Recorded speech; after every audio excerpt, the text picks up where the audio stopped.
Bienvenue pour le quintet de ce mercredi, les amis Toffés. J'espère que vous allez bien, que vous êtes bien installés et que vous êtes connotés les infos que je vais vous donner dans cette vidéo. Allez, on n'oublie pas le petit pouce. Bien évidemment, n'oubliez pas de vous abonner à la chaîne et let's go. Je vous emmène à Laval ce mercredi 11 mars 2026, réunion à course 1, avec 13 partants tous au même poteau de départ, les trotteurs bien sûr à Laval. Course pour les 7 à 10 ans, une course de niveau E sur du 1850 mètres. Bon voilà, de niveau globalement assez moyen. On a quand même pas mal de 7 ans de qualité. A priori, il devrait se tirer la part du lion. Donc écoutez, on étudie tout cela et on essaye d'en déduire les bonnes bases, notamment entre autres. Allez, let's go avec le 1, Jack des Marlborough, cheval évidemment bien connu à son âge. Il alterne le trot monté, le trot attelé, pas trop de réussite ces derniers temps, même si on compte une petite 4e place intéressante il y a quelques semaines. Le cheval court beaucoup, mais c'est pas trop pour me rassurer. Voilà, il me semble plus en méforme qu'autre chose. Bon, écoutez, Grégory Torel, son entraîneur, précise que le cheval a besoin de rassurer. Il revient donc au sulky cette fois. L'engagement n'est vraiment pas idéal face aux jeunes, face à que des chevaux plus riches que lui. Bon, écoutez, pour se refaire le moral, il faudra quelques défaillances. Dans ce cas-là, il peut être 5e chanceux, mais c'est absolument pas un conseil logique. Passons donc au numéro 2, Inky Perrine, qui accumule les échecs, reste sur une atteinte au fanon lors de sa dernière sortie, ce qui n'est pas trop non plus pour me rassurer. Jean-François Marie, son coach, garantit sur Equidia qu'elle travaille bien. Bon, écoutez, c'est déjà ça. Mon avis, faire l'impasse sur un cheval qui est en mode course, comme c'est le cas pour ce numéro 2, c'est toujours risqué. Maintenant, elle faute souvent. Inky Perrine, c'est vraiment pas top d'un point de vue fiabilité non plus. Bon, voilà, maintenant, on est proche de la moyenne. 7 sur 20, c'est la note que je lui ai mis. C'est pas un interdit, mais bon, si vous jouez un tant soit peu logique, ce 2 ne fera pas partie de votre ticket. Voilà, sauf si vous voulez spéculer à fond.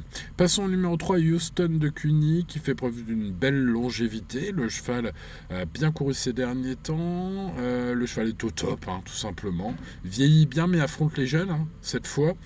Ce qui n'était pas le cas lors de ces 2 dernières courses. Et ce ne sera pas Éric Raffin. Aujourd'hui, Éric Raffin est retenu avec un autre cheval qu'on va voir juste après. Donc, écoutez, c'est Gabriele Guelormini qui a fait un petit peu, nouvelle fois, un peu n'importe quoi, dans le quintet de lundi, avec un cheval plein gaz. Elle n'a pas réussi à le sortir, c'est affolé un peu.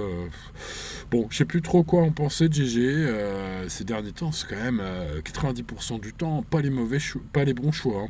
Bon, écoutez, il suffit que je dise ça pour qu'il se réveille et nous fasse une magnifique drive avec ce numéro 3. Si tel est le cas, c'est une chance, ce numéro 3. Alors, j'en ai préféré d'autres plus haut dans mon prono, mais évidemment, au papier, c'est même un point d'appui. Donc, écoutez, à vous de voir.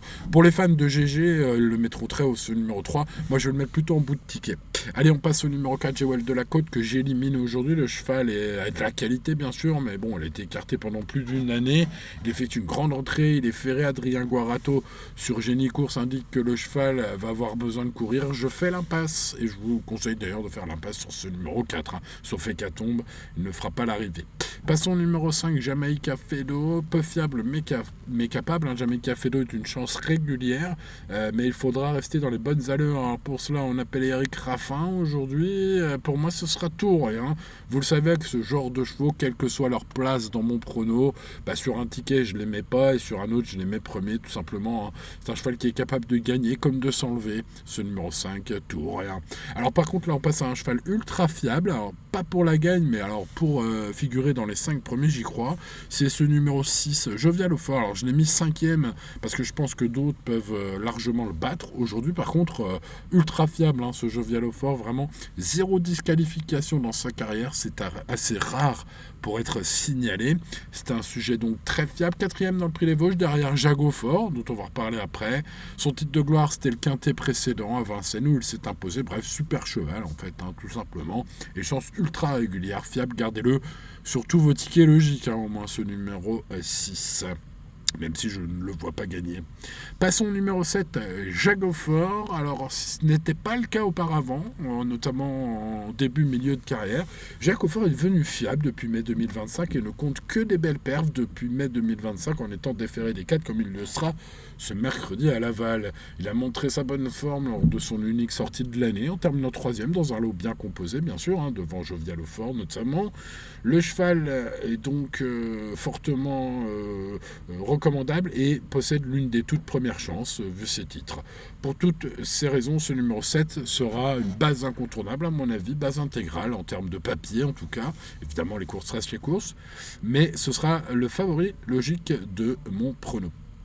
On passe au numéro 8, Joy Genilo. Malgré ses récents déboires, le cheval avait des ressources évidentes pour son retour à Laval la dernière fois, mais a été disqualifié. C'était une faute.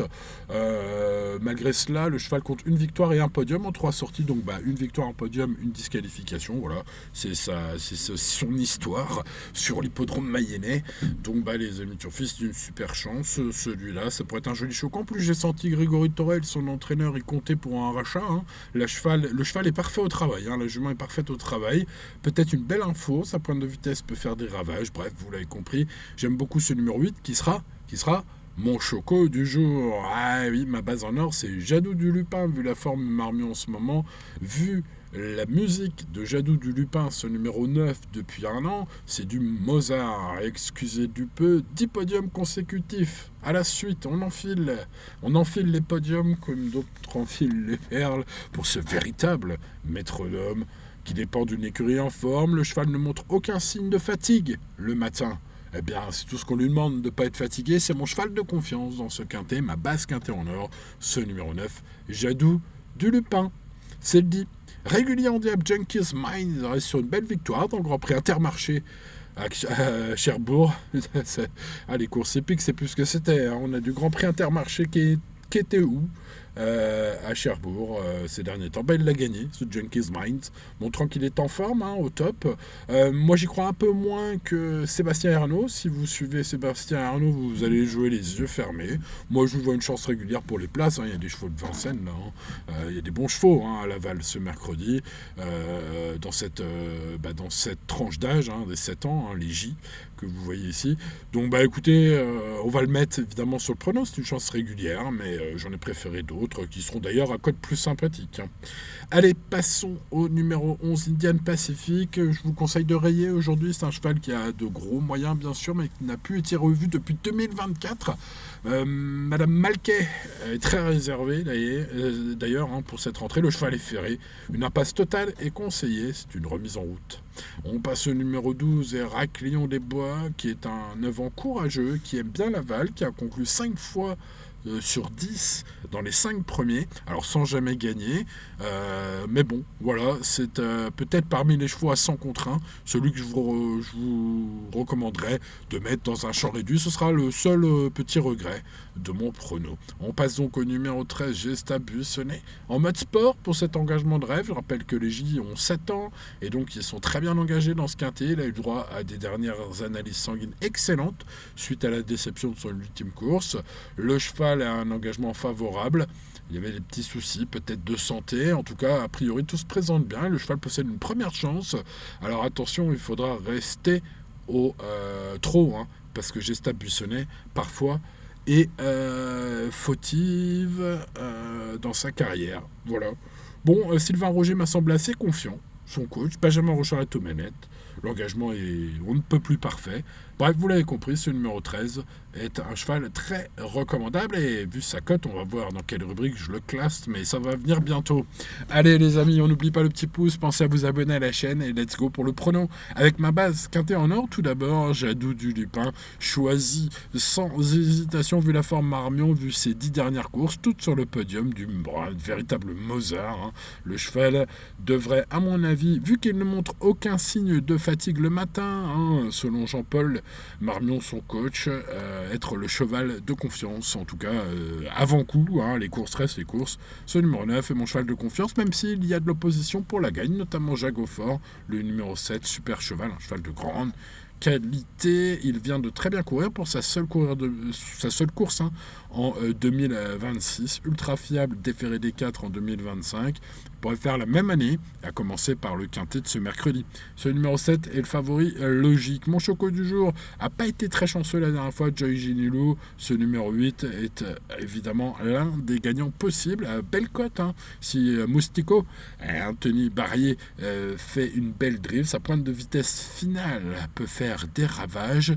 Grégory Torel en attend un rachat total son coach. Bref, ce numéro 8 est mon choco du jour. Et puis mon tocard du jour, vous l'aurez compris, j'ai quand même expliqué assez clairement pourquoi dans cette vidéo ce numéro 13 était mon tocard du jour, même si ce sera un peu tout rien, avec sa tendance parfois à être fautive. Cette jument, par contre, découvre un engagement en or, ce numéro 13, et donc mon tocard du jour, vu sa cote probable, très alléchante. Et donc, j'ai choisi le 9, le 7, le 8 et le 13 pour ce qui est de mes 4 bases. 9, 7, 8, 13, champ total ou champ réduit, à vous de voir, derrière le 9, le 7, le 8 et le 13. Je classe ensuite et ainsi, dans cet ordre, le numéro 6, Jovial au fort, ultra fiable. Le numéro 5, Jamaica Fedo, tout ou rien, très peu fiable, mais capable de gagner aussi ce quintet. Attention à ce numéro 5. Ensuite, je mets le numéro 10, Junkie Minds, en grande forme, qui nous vient du Grand Prix Intermarché à Cherbourg en goguette pour disputer ce quintet. Son entraîneur est beaucoup plus chaud que moi, sachez-le. Voilà, moi je l'ai mis plutôt en bout de prono. Devant le numéro 3, Houston de Queenie, qui n'a contre lui que son âge et puis le changement de drive aujourd'hui. Comme vous l'avez vu dans le tableau des partants, c'est pas Eric Raffin. Son numéro 3. Et puis le seul regret de mon prono sera Héraclion des Bois, le numéro 12, qui est un 9 ans face aux jeunes. Il aura du mal, mais il aime bien l'aval et il sera plus de 100 contre 1. Voilà, il faut parfois mettre quelques petits chevaux comme ça. Vous savez que j'aime bien les chevaux à 100 contre 1.